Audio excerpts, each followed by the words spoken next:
Bonjour, bienvenue dans cette vidéo dans laquelle je vais t'expliquer comment remplir le formulaire P0I lorsque tu crées une activité de loueur meublé non professionnel.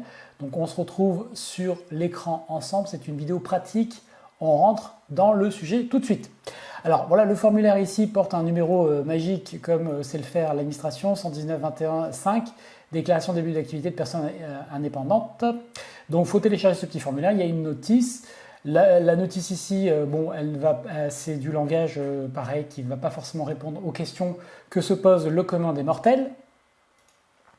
Mais ce petit formulaire va nous aider, lui, à remplir. Donc, on va rentrer tout de suite dans le vif du sujet. C'est donc ce formulaire. Donc, il faudra le renvoyer au tribunal de commerce, greffe du tribunal de commerce, ce formulaire. Et vous allez voir que c'est relativement simple une fois que l'on sait comment le remplir.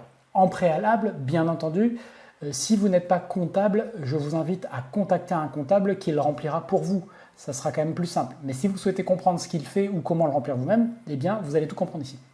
Donc la première question, c'est est-ce que vous avez déjà une activité non salariée? Donc autrement dit, est-ce que vous avez déjà d'autres biens, peut-être immobiliers ou d'autres activités? Donc si c'est oui, vous cochez la case et vous mettez ici votre numéro d'identification, votre tirette. Soit vous mettez non, on va considérer ici que dans notre exemple, c'est mon premier appartement meublé. Donc je vais être une entreprise individuelle, ici je ne serai pas une URL, et je vais mettre ici mon nom de naissance, donc je vais mettre mon nom, ça c'est mon vrai nom, pour les gens qui se posent la question, c'est pas vrai, hein. Jean, nationalité, vous remplissez tout ça, on imagine tout le reste, je ne vais pas vous faire l'économie de tout ça, vous mettez votre adresse ici, adresse perso, c'est comme c'est indiqué, voilà, adresse perso. Ensuite, votre activité, elle ne se fait pas chez vous, elle se fait à une adresse professionnelle. Vous indiquez ici. Donc ici, c'est l'adresse de l'appartement, tout bêtement. Voilà. C'est une création, parce que vous venez de créer cette activité. Alors là où une information qui est importante, c'est la date de début d'activité. Je vous recommande ici de mettre votre date de signature de l'acte authentique. Donc ici, admettons que j'ai signé mon acte authentique. Hop, ici, voilà. Hop. 1er janvier. Ensuite, la question se pose, est-ce que vous louez toute l'année ou seulement une partie de l'année? On va considérer que c'est ça. Sur l'activité exercée, eh bien ici, il faut mettre tout simplement loueur meublé non professionnel, tout simplement. Voilà. Il faudra remplir ensuite le nom exploitant, donc ça reprend vos indications. Donc sachant que si vous avez acquis en indivision, il y a un autre formulaire à remplir, ça ne s'indique pas ici.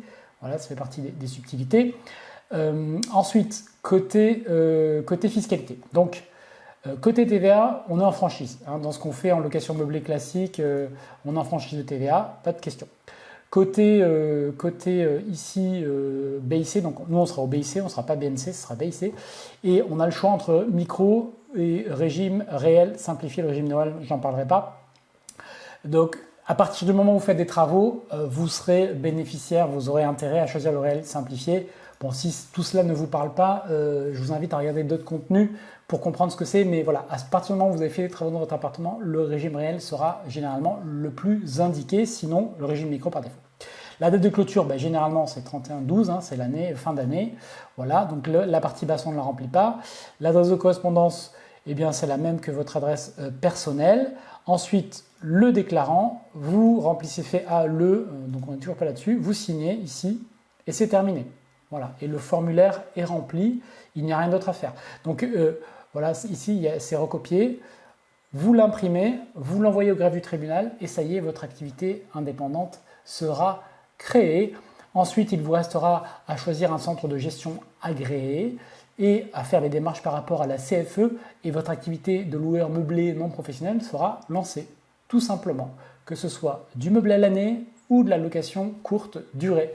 Voilà, c'était tout pour cette vidéo. Je ne m'étends pas ici, on va droit au but. Salut!